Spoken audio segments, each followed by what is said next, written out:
భద్రాద్రి శ్రీ సీతారాముల కళ్యాణంలో శ్రీ సీతారాముల గోత్ర ప్రవరణ చెప్పకుండా లక్ష్మీనారాయణ సంబంధ గోత్ర ప్రవరణ చెప్తున్నారని, గతంలో శ్రీ రామదాసు కాలంలో కూడా శ్రీ సీతారాముల గోత్ర ప్రవరణలతోనే కళ్యాణం జరిగేదని, ఇటీవలి కాలంలో అనగా సుమారు 1983వ సంవత్సరం నుండి క్రమేపీ మార్చి వేసి సీతాదేవికి సౌభాగ్య, రాముడికి అచ్యుత అనే గోత్ర ప్రవరణ చెప్తున్నారని సుభస్య విప్ర సంఘం అధ్యక్షులు గరమెళ్ల నాగేశ్వరరావు విలేకరుల సమావేశంలో మాట్లాడారు.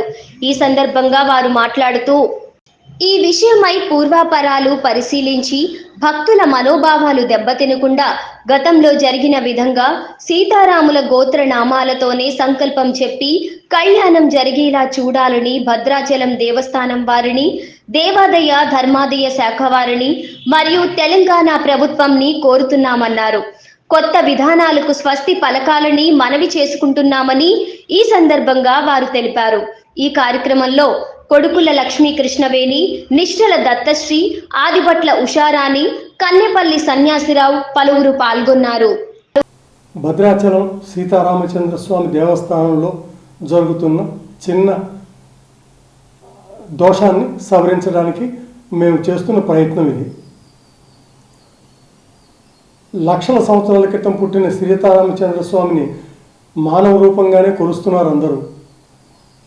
అతని ఏ గోత్రనామాలతో అయితే ఉన్నాయో వాళ్ళ ఋషులు, క్షత్రియులకి ఋషులు వాళ్ళ పురోహితుల తాలూకా గోత్రంతో అర్చించబడతారు, కొలవబడతారు. వాళ్ళ ప్రవరం అలాగే చెప్పబడుతుంది. రాముడికి కానీ అయోనిజ అయిన సీతకు కానీ జనకుడు వల్ల వాళ్ళ పురోహితుల తాలూకా అది చెప్పబడుతుంది, వశిష్ఠుడు, గౌతమ. సో ఇవి కాదనుకొని ఇక్కడ 83 నుంచి మొదలుపెట్టారు వీళ్ళు. ఆ గోత్రాలని పూర్తిగా మార్చివేసి రామనారాయణ పేరు మారుస్తూ అనైతికంగా పాల్పడ్డారు. దీనివల్ల ఎంతోమంది ఎన్నో కోవెల్లో జరుపుతున్న కళ్యాణోత్సవంలో జరుపుతున్నటువంటి ప్రవరణని వీళ్ళు పూర్తిగా మార్చి వ్యతిరేకంగా చేస్తున్నారు. ఇది సహేతుకం కాదు, ఇది మార్చాలి. ఆలయంలో అర్చక స్వాముల్లో ఒక వర్గం వాళ్ళు చేస్తున్న ఈ పని ఇది పరిగట్టుకొని దీన్ని మార్చాలి. ఇది తప్పిది. సో మేము అక్కడ భద్రాచలం ఎగ్జిక్యూటివ్ ఆఫీసర్ వారికి, తర్వాత ఆ రాష్ట్ర దేవాదాయ శాఖ వారికి, తర్వాత చీఫ్ మినిస్టర్ వారికి విన్నపాలు సమర్పించుకున్నాం. మేము ఇక్కడ విశ్వ హిందూ పరిషత్ సంస్థ నుంచి నేను అధ్యక్షుడైన గరిమెళ్ల నాగేశ్వరరావు, తర్వాత శ్రీమాత్రేన గ్రూప్ నుంచి మహిళామణులు, మేమందరం ఇప్పుడు దీని గురించి పోరాడుతున్నాం, మాట్లాడుతున్నాం. దీన్ని ఖండిస్తున్నాం. ఈ చర్యని భద్రాచలం దేవస్థానంలో ఒక వర్గం వాళ్ళు చేస్తున్నటువంటి ఈ దుశ్చర్యని మేము ఖండిస్తున్నాం. ఇది పాత పద్ధతి పునరుద్ధరింపబడాలి. వాళ్ళ తాలూకా ఒరిజినల్ ప్రవరణ చెప్పునే గోత్రనామాలు చొప్పునే చేయాలి కళ్యాణం.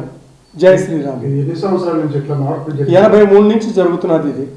1983 నుంచి చేస్తున్నారు. అక్కడ అర్చక బృందం మాత్రమే, గవర్నమెంట్ కాదు. ఇది ప్రభుత్వం దృష్టికి మేము తీసుకొస్తున్నాం పలుసార్లు. కానీ అసలు మార్చడానికి గల ఉద్దేశం ఏంటి? అసలు వాళ్ళు ఏమనుకుంటున్నారు, ఎందుకు మార్చారు? రామనారాయణ పేరు పెట్టేద్దామని. అంటే మానవ రూపం కాకుండా సీతారామచంద్ర స్వామి మానవ రూపంలో జన్మించారు త్రేతాయుగంలో. ఆయన తన జన్మ తాలూకా రహస్యం ఎప్పుడు తెలుసుకున్నారంటే రావణ వధ తర్వాత తను విష్ణుమూర్తి అని, తన పక్కన ఉన్న సీత అయోనిజ మహాలక్ష్మి అని తెలుసుకున్నారు. అయినప్పటికీ కూడా ఆయన 11,000 సంవత్సరాల అయోధ్యలో పరిపాలించినప్పటికీ కూడా ఈ భూమండలం అంతటికి ఆయన్ని సీతారామచంద్ర స్వామిగానే కొలుస్తారు తప్పితే రామనారాయణం కింద ఎవరు కొలవరు. దీన్ని మారుస్తున్నారు వీళ్ళు, ఒక వర్గం పర్టికులర్గా. జై శ్రీరామ్. పాత ప్రవరలే చెప్పాలి, వశిష్ఠ గౌతమ గోత్రం చొప్పునే చెప్పాలి. వాళ్ళ ప్రవరలు ఆ రకంగానే చెప్పాలి. పేర్లు మార్చకూడదు. రామనారాయణం అని, సీతారామచంద్ర స్వామి అని ఉండాలి. ఎందుకంటే 700-800 సంవత్సరాల క్రితం ఆ ఆలయం నిర్మింపబడి అప్పటి దగ్గర నుంచి భద్రాచలం రామదాసు, కంచెర్ల గోపన్న అయితే, తానిషా అయితేనే వాళ్ళందరికీ మానవ రూపంలోనే ఆయన దర్శనం ఇచ్చారు. మానవ రూపంలోనే ఆయన ఉన్నారు ఈ భూమి మీద ఉన్నంత వరకు కూడా. శంఖ చక్ర గదాలతో లేరు. వాళ్ళకి తానిషాకు కానీ రామదాసుకు కానీ కల్లోకి వచ్చి లేకపోతే దర్శనం ఇచ్చినప్పుడు కూడా ఇటు నుంచి అటు నుంచి ఇటు తేడాగానే కనిపించారు శంఖచక్రాదుల్ని. ఇదే ఉద్దేశం. సీతారాముల కళ్యాణంలో ఏదైతే దోషం జరుగుతుందో, గోత్ర ప్రవరణ నామలతో ఏదైతే దోషం జరుగుతుందో అది చాలామంది భక్తుల దృష్టికి మేము తీసుకొచ్చినా కూడా వాళ్ళు కూడా ఏమంటున్నారంటే, భద్రాచలంలో శ్రీ సీతారామ కళ్యాణం చూస్తున్నాం కానీ మాకు ఈ విధంగా వశిష్ఠ గౌతమస గోత్రాలు కాకుండా అచ్యుత సౌభాగ్య గోత్ర ప్రవరాలు చదువుతున్నారని మాకు తెలియటం లేదండి అని చెప్పారు. అయితే ఇది మేము వాళ్ళ దృష్టికి కూడా తీసుకొచ్చాం. 1983 నుంచి ఈ అర్చక వరేణ్యులు ఎవరైతే ఉన్నారో ఒక వర్గం వారు శ్రీ సీతారాముల గోత్రాలు కాకుండా లక్ష్మీనారాయణుల గోత్రాలు అచ్యుత సౌభాగ్యతోనే కళ్యాణం జరిపేలాగా వాళ్ళు క్రమేపీ స్థిరపరిచారు. అయితే ఇది ఎందుకు జరుగుతోంది అని మేము కూడా ఆ అర్చక వర్గంలో ఉన్న వారిని ఒకరిని ప్రశ్నించాం మేము. అయితే వారి సమాధానం ఏంటంటే, త్రేతాయుగంలో రామావతారం సమాప్తి అయిపోయింది కదా, ఆ తర్వాత కదా ఈ భద్రుడికిను కంచర్ల గోపన్నకు కానీ లేకపోతే తానిషాకు కానీ రాముడు దర్శనం ఇచ్చాడు అని. కానీ రాముడు దర్శనం ఇచ్చింది త్రేతాయుగం సమాప్తి అయిపోయినా కూడా నారాయణులా కాదు కదా దర్శనం ఇచ్చింది, శ్రీరాముడిలాగే దర్శనం ఇచ్చాడు శ్రీరాముడు. ఈ కోదండరాముడిలాగా రామలక్ష్మణులు కూడా తానిషాకి రామలక్ష్మణులా కనిపించారు కానీ నారాయణ అంశమైన అంటే విష్ణుమూర్తి అంశమైన నారాయణుల్లాగా లేకపోతే లక్ష్మణుడు ఆదిశేషుల్లాగా కనబడలేదు, రామలక్ష్మణులాగే కనిపించారు. ఇది అయితే దీన్ని బట్టి ఇది తప్పు కదా, రామో విగ్రహమాన్ ధర్మ అంటారు. రాముడికి ధర్మం అంటూ బతికే రాముడికే అన్యాయం చేసేలాగా ఈ అర్చకులు ప్రవర్తించడం అమానుషం, అది దోషం కూడా. జై శ్రీరామ్. మీరు చెప్పినట్లయితే గత 40 సంవత్సరాల నుంచి జరుగుతుంది, ఇంతవరకు లేనిది ఇప్పుడు ఎందుకు వచ్చింది చర్చ వేదిక? అసలు చాలా ప్రయత్నం చేస్తున్నారండి. అంటే ఇది భక్తుల దృష్టికి రాలేదు, కానీ చాలా మంది మహానుభావులు విజ్ఞులు దీని గురించి చాలా పరిశోధించి, ప్రవచనకారులు దీని గురించి పరిశోధించి మరి భద్రాచలంలో జరుగుతున్న అంశాన్ని అందరి దృష్టికి తీసుకొచ్చేలా చేస్తున్నారు. కానీ ఇది ప్రభుత్వం దృష్టికి తీసుకొచ్చినా సరే ఇది ఇంకా దీని మీద జాప్యంగా ఉంది, విషయం మందకోడిగా అంటే సాగుతుంది. కానీ దీని మీద ఇంకా ఏమీ ఎవరు తీర్పు ఇవ్వటం లేదు. అర్చక వరేణ్యులైతే నోరు కూడా మెదపడం లేదు. జై శ్రీరామ్. తెలంగాణ ప్రభుత్వం ఖచ్చితంగా స్పందిస్తుందండి. ఎందుకంటే ఇది వరకు ఉన్న ప్రభుత్వానికి ఈ కొంతమంది మహానుభావులు పనిగట్టుకొని దీని మీద వాళ్ళు మొత్తం గ్రంథం కూడా రాసి వాళ్ళు సమర్పించినా సరే ఇంతవరకు ఏ ప్రతిస్పందన చర్య కూడా తీసుకోలేదు. కానీ ఇప్పుడు కొత్త ముఖ్యమంత్రి గారు శ్రీ రేవంత్ రెడ్డి గారు పదవి స్వీకారం చేశారు కాబట్టి మాకు చాలా ఆశాజనకంగా ఉంది. ఈ చాలా అతి ముఖ్యమైన ఘటన. ఎందుకంటే 500 సంవత్సరాల తర్వాత బాలరాముడిగానే ప్రతిష్ఠించారు అయోధ్యలో. కానీ సీతారాములు మరి పెళ్ళి అయిపోయింది కదా, ఎందుకు సీతారాములుగానే ప్రతిష్ఠించేద్దాము, ఎప్పుడో జరిగిన కథ కదా అని ఊరుకోలేదు కదా. బాలరాముడి విగ్రహాన్ని ధ్వంసం చేశారు కాబట్టి బాలరాముడిదే పెట్టారు.